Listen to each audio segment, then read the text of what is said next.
आप मुझे बताइए कि क्या कोई मनुष्य अपने लिखे हुए भाग्य को बदल सकता है? यदि उसके भाग्य में अकेलापन, गरीबी लिखी है, तो क्या वह अपने भाग्य को बदल सकता है? तब भगवान विष्णु बोलते हैं, हे नारद, मैं आपके प्रश्न का उत्तर एक कहानी के माध्यम से दूंगा। आप इस कथा को ध्यानपूर्वक अवश्य सुनना। एक समय की बात है, किसी राज्य की नगरी में एक युवक रहा करता था। वह सदैव ही अकेले रहता था। उसका मानना था कि इस दुनिया में सभी लोग स्वार्थी हैं। कोई भी मनुष्य किसी भी मनुष्य को बिना स्वार्थ के, बिना मतलब के नहीं पूछता। वह सदैव ही दुखी रहता था। जो कोई भी व्यक्ति उसे मिलता था, वह अब उसके साथ केवल उतने ही समय के लिए रहते थे जितने समय के लिए उनका मतलब का काम पूरा ना हो जाए। यही कारण था जिस वजह से वह अकेले रहने लगा था और बहुत दुखी रहता था। अब वह युवक बहुत परेशान रहने लगा था।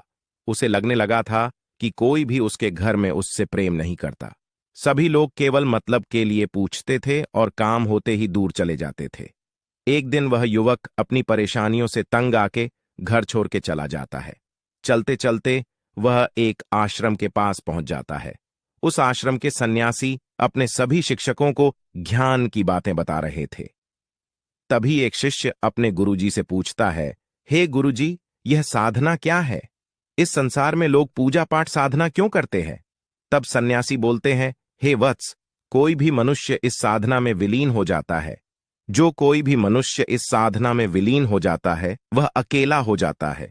इस दुनिया में अकेला मनुष्य ही खुशनसीब है। हमारा यही अकेलापन हमें सही दिशा की ओर लेके जाता है और इस संसार के सत्य से तुम्हें अवगत करवाता है। वह युवक ये सारी बातें आश्रम के बाहर से खड़ा होकर सुन रहा था। सन्यासी की बात सुन के वह युवक उस आश्रम के अंदर चला जाता है और सन्यासी से कहने लगता है, हे गुरुवर, मैंने आपकी सारी बातें सुन ली है। आपके कहे अनुसार मैं इस संसार का बहुत सुखी मनुष्य हुआ, क्योंकि मैं इस संसार में अकेला हूं। मुझसे कोई प्रेम नहीं करता, मेरी किसी को कोई परवाह नहीं है।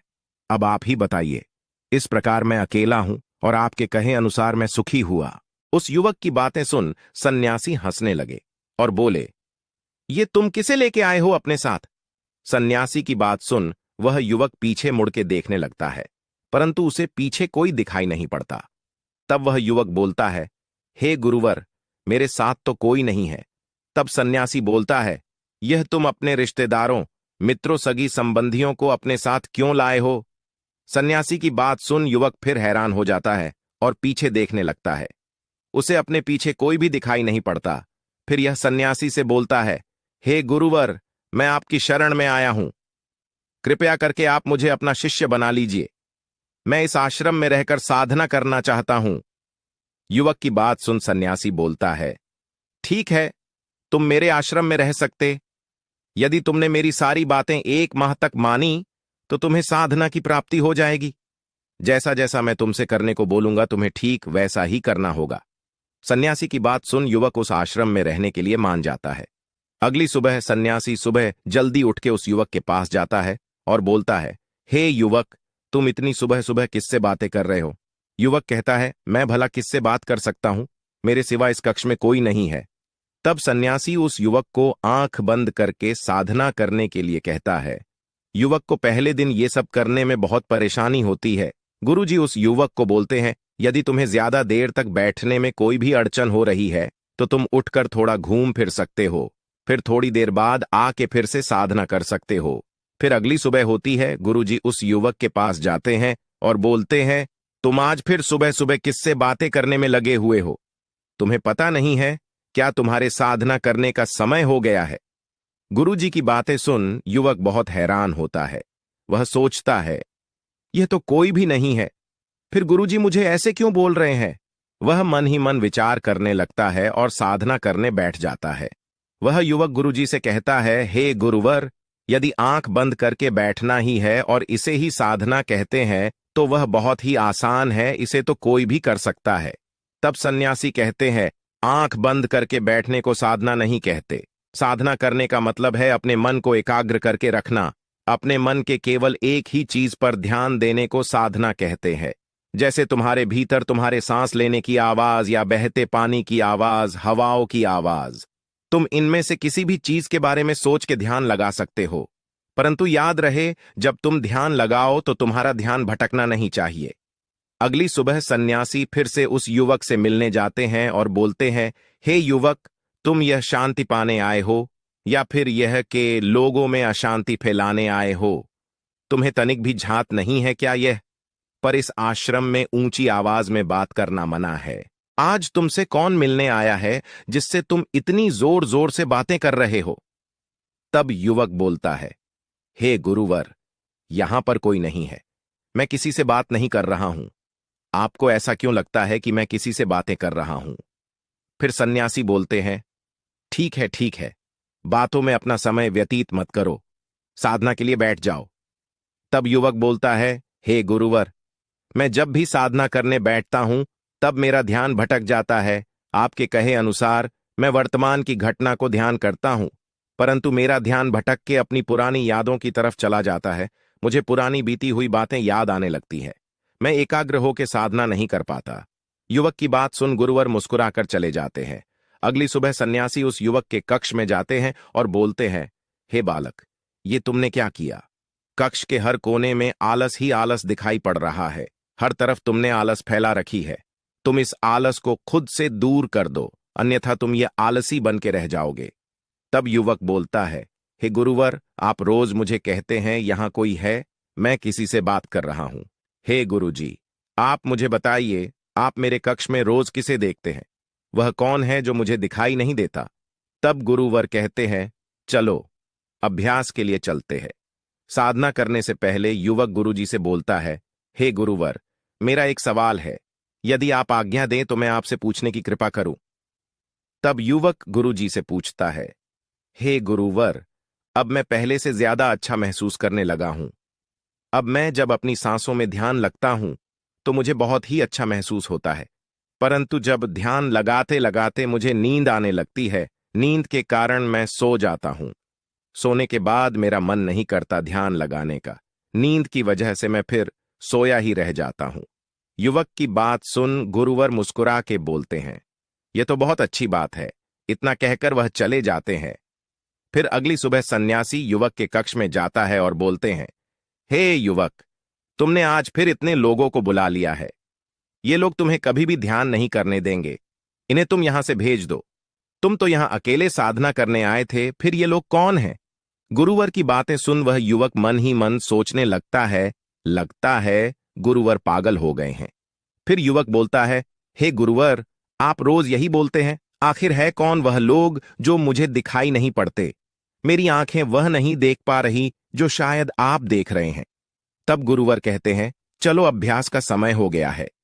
युवक गुरुवर से बोलता है, हे गुरुवर, अब साधना के समय मैंने अपनी नींद पे नियंत्रण पा लिया है, परंतु अब जब भी मैं आंखें बंद करता हूं तो मेरे सामने बहुत सारे विचार आने लगते हैं। इतने विचार तो मैंने अपनी खुली आंखों से भी नहीं किए हैं। युवक की बात सुन के गुरुवर बोलते हैं, अच्छा, तो अब ऐसा हो रहा है। बस इतना कहते ही गुरुवर वहां से चले जाते हैं। अगली सुबह सन्यासी युवक के कक्ष में डंडा लेके पहुंच जाते हैं और उस युवक को एक डंडा लगा देते हैं और बोलते हैं, हे बालक, मैंने तुमसे पहले की कहा था, मुझे इतने सारे लोगों की भीड़ नहीं पसंद। तुम इन सभी को वापस छोड़ के अकेले इस आश्रम में आयो। यदि तुमने इन सभी को खुद से दूर नहीं किया तो मैं तुम्हें इस आश्रम से निकाल दूंगा। तब युवक बोलता है, हे गुरुवर, यह लोग हैं कौन जो मुझे दिखाई नहीं पड़ते? आप रोज मुझे बोलते हैं भीड़ है, बहुत लोग हैं, अशांति है। कृपया आप मुझे बताइए वह लोग हैं कौन और मुझे दिखाई क्यों नहीं पड़ते? तब गुरुवर बोलते हैं, तुम बताओ, क्या तुम्हें कोई मिलने नहीं आता?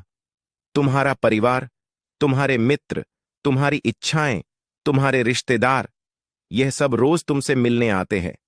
तब युवक बोलता है, हे गुरुवर, मुझसे मिलने कोई नहीं आता, मैं बिल्कुल अकेला हूं।